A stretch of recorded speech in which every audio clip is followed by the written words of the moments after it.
Hindi na magpapalaya ng mga political prisoners si Pangulong Duterte kahit pa magpatuloy ang peace talks ng gobyerno at CPP, NPA, NDF. Ang pwede lang daw ay yung mga may edad at may sakit na. Nakatutok si Rafi Kima.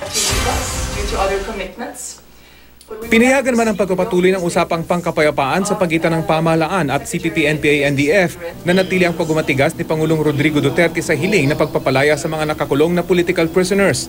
Tanging mga may edad at may sakit na lang daw ang papayagan niyang makalaya at wala nang iba pa. Well, whatever, but there will be no releases this time. I am not that.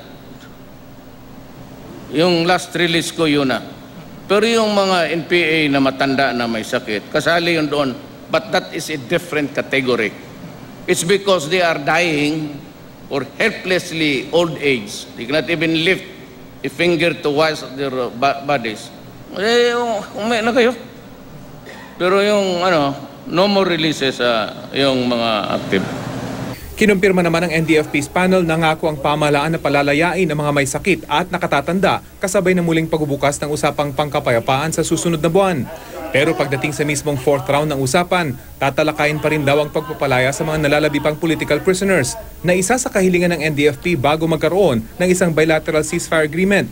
Sensitibong usapin ang pagpapalaya sa mga political prisoner. Ang hindi pagkakasundo dito ng gobyerno at ng NDF ang isa sa mga naging dahilan ng pagguho ng peace talks noong nakaraang buwan at muli lang nabigyang buhay nitong nakaraang linggo matapos ang back-channeling talks.